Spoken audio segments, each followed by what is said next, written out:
दोस्तों नमस्कार। Electrical learn YouTube channel में आपका फिर से स्वागत है। दोस्तों आज के वीडियो के अंदर हम एसटी मोटर के बारे में बात करने वाले हैं। जैसा कि फ्रंट एसटी मोटर के ऊपर जो नेम प्लेट होती है उस नेम प्लेट के अंदर कौन कौन सी इन्फॉर्मेशन होती है उसके बारे में हम डिटेल में बात करेंगे। तो फ्रेंड्स इस वीडियो को लास्ट तक देखिए, बिल्कुल भी स्किप ना करें। यह वीडियो बहुत ही इन्फॉर्मेटिव होने वाला है।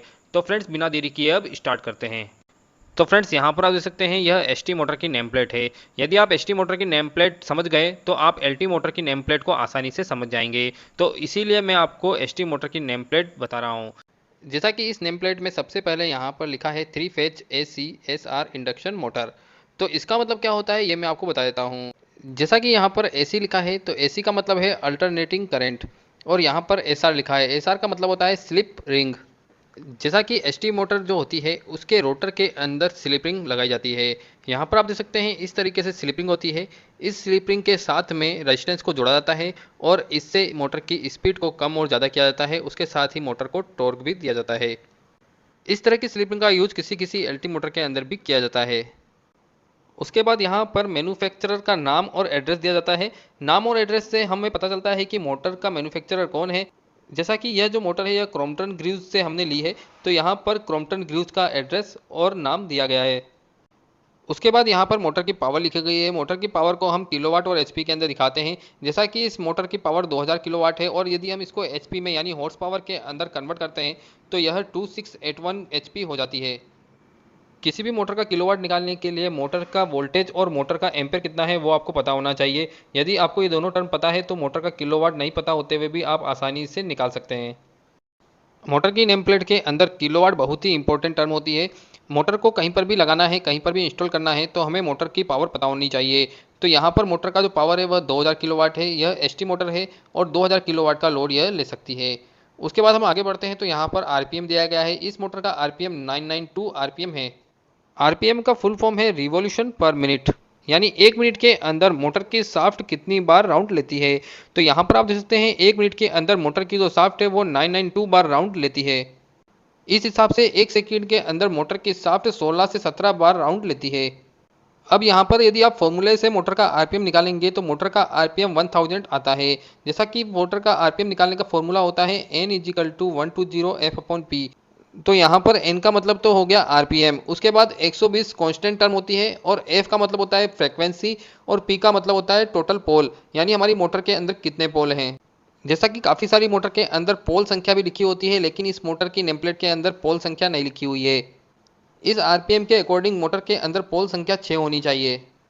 अब आप बोलेंगे कि मोटर का आरपीएम 1000 क्यों नहीं है, 992 क्यों है। जैसा कि मोटर के अंदर कुछ लॉसेज होते हैं, उस लॉसेज के कारण मोटर का जो आरपीएम है वो सिंक्रोनस ना होकर कुछ कम हो जाता है, और इसी आरपीएम का जो अंतर है उसे हम स्लिप कहते हैं। इसका फॉर्मूला होता है NS-N/NS, और इसके अकॉर्डिंग यदि हम निकालते हैं तो इसकी जो स्लिप है वो 0.8% आती है। अब हम आगे बढ़ते हैं तो यहाँ पर आप देख सकते हैं मोटर की फ्रेम साइज दी गई है। मोटर की फ्रेम साइज से हमें पता चलता है कि मोटर फुट माउंटेड है या फिर फ्लैंज माउंटेड है। उसके साथ ही हमें पता चलता है कि मोटर का शाफ्ट डायमीटर कितना है। तो यहाँ पर मोटर का फ्रेम साइज है NBTPR710। उसके बाद यहाँ पर मशीन नंबर दिया गया है। मशीन नंबर हर मोटर का अलग अलग होता है। मशीन नंबर मैन्युफैक्चरर के लिए बहुत ही इंपॉर्टेंट चीज़ होता है। यदि हमें मोटर का कोई पार्ट्स मंगाना है या फिर मोटर को रिपेयर के लिए भेजना है तो मशीन नंबर के अनुसार ही मोटर के पार्ट्स आते हैं। मैन्युफैक्चरर जो होता है वो मशीन नंबर के अनुसार ही मोटर के पार्ट्स हमें बनाकर देता है। मशीन नंबर के अनुसार मैन्युफैक्चरर के पास पूरी ड्राइंग होती है और पार्ट की लिस्ट होती है। तो इससे मैन्युफैक्चरर को बहुत ही सुविधा मिलती है और वह जल्दी से जल्दी सॉल्यूशन दे सकता है। उसके बाद हम आगे बढ़ते हैं तो यहाँ पर मोटर का इंसुलेशन क्लास दिया गया है। जैसा कि इस मोटर का इंसुलेशन क्लास एफ है। एफ का मतलब यह है कि इस मोटर की जो वाइंडिंग है वह 155 डिग्री तक का टेम्परेचर आसानी से सह सकती है। डिफरेंट डिफरेंट मोटर के अंदर डिफरेंट डिफरेंट इंसुलेशन क्लास हो सकता है। इंसुलेशन क्लास मोटर की एप्लीकेशन के अनुसार रखा जाता है। मोटर किस एप्लीकेशन के लिए यूज हो रही है और मोटर का एम्बिएंट टेम्परेचर कितना है, एटमॉस्फेयर का टेम्परेचर कितना है, वो सारी चीज़ों पे मोटर का इंसुलेशन क्लास डिफरेंट करता है। उसके बाद मोटर का इनक्लोजर कैसा है वो यहाँ पर दिया गया है। जैसा कि इस मोटर का इनक्लोजर है CACA। CACA का मतलब है closed air circuit air cooled. अब यहाँ पर ब्रैकेट में IP55 लिखा है। IP55 का मतलब यह है कि मोटर का इनक्लोजर के अंदर डस्ट भी नहीं जा सकती है। उसके साथ ही यदि हम पानी को किसी जेट से डालें तो वो भी अंदर तक नहीं जाएगा। अब यहाँ पर मोटर का वोल्टेज दिया गया है। जैसा कि यह जो मोटर है यह 11000 वोल्ट पर रन करती है। तो यहाँ पर 11,000 वोल्ट दिया गया है। जैसा कि यह 11,000 वोल्ट से चलने वाली एसटी मोटर है, इसीलिए इसकी नेम प्लेट पर 11,000 वोल्ट दिया गया है।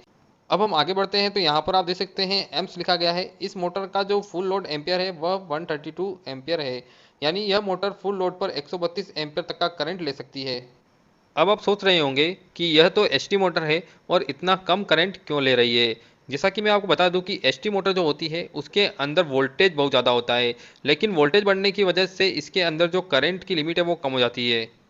इसीलिए मोटर को हाई वोल्टेज पर डिज़ाइन किया जाता है ताकि उस मोटर का एम्पियर कम हो जाए। यदि मोटर को लो वोल्टेज पर डिज़ाइन किया जाए तो उस मोटर का करंट बहुत ज़्यादा रहेगा और करंट ज़्यादा होने की वजह से उस मोटर का साइज़ बहुत ज़्यादा हो जाएगा। उसके साथ ही मोटर के जो टर्मिनल हैं, मोटर के अंदर जो केबल्स है वो सारी साइज़ आपको बढ़ानी होगी।